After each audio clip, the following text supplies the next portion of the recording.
Did men go from this to this?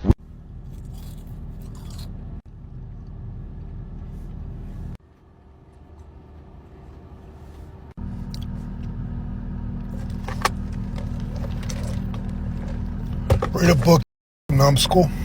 Oh boy, the Manosphere. You know, these guys are so hilarious because all of them say the same crap over and over and over again, where they idealize this mythical past, where they don't realize that everybody from every era idealizes the mythical past, where everything was so much better and everything would have went my way. You know, things aren't really going my way now, but you know, back in the day they would have.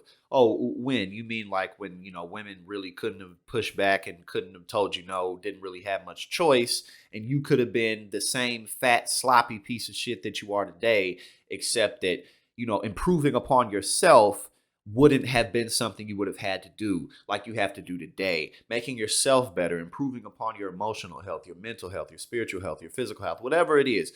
You know, actually getting out here in the field. You know, these people are so obsessed with women while they hate it, but it's like, you know, actually getting out here and building up your social skills and building up your confidence and your perception of women by being around a lot of women. But no, these guys just spend all their time in the manosphere talking to a bunch of guys about how all women are sluts, and you know, unless you are, you know, 6'4" plus, you know, Giga Chad, there's no hope for you.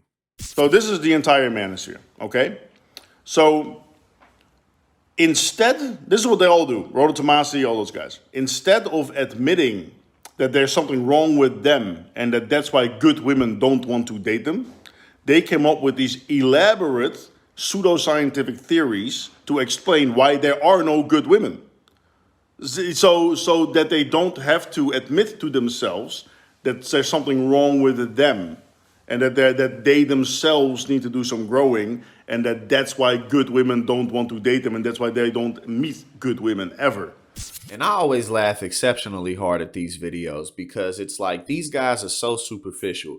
You know, they talk about how you have to be this strong, dominant alpha male, this, you know, this stoic, poised man who never gets thrown off his rocker. And then they talk about all these things about, you know, going to the gym and having all this money and all these ways that women work. And it's like, but they're extreme with it.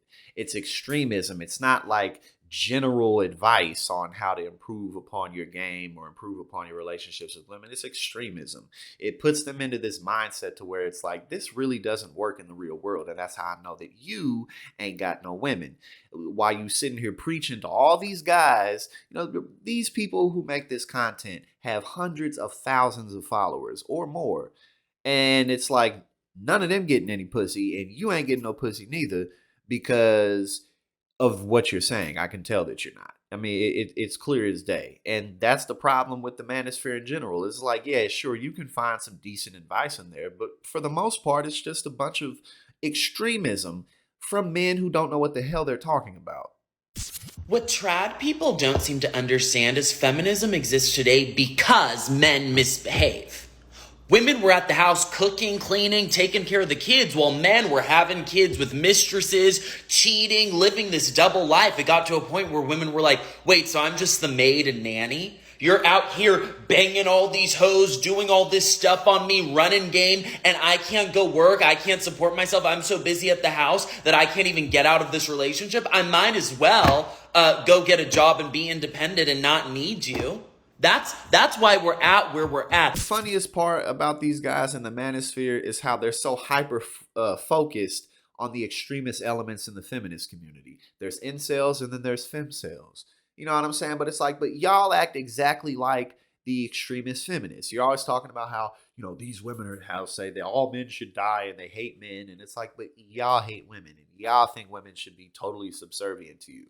You don't understand partnership. You don't understand compromise. I mean, these guys, some of the most popular people in the manosphere, their message is that literally men should be able to do whatever they want and women got to bow down. But they're always angry. They're all like, these guys are just always boiling with anger. And it's like, man, you really missing out on that stress release, ain't you? You just need that stress release down south that you ain't getting, that you ain't paying for. Because all these women that these guys are around, once they do get this internet popularity and start making money, they're just women in the club, and they're paying to have them around because they got the bottles. They always flexing. They always got this and that.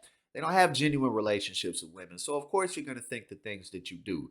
There's a difference between like just generally joking about like things that women may do in relationships. Like, for instance, like maybe, you know how sometimes women may get all caught up in something in the moment. And then an hour later, they're like, I'm sorry, I was tripping.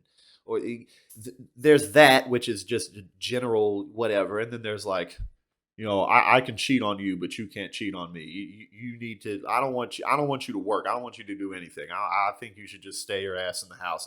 There's a clear difference between those two things, and that's what I'm saying. The manosphere is all the way over there in that extremist corner.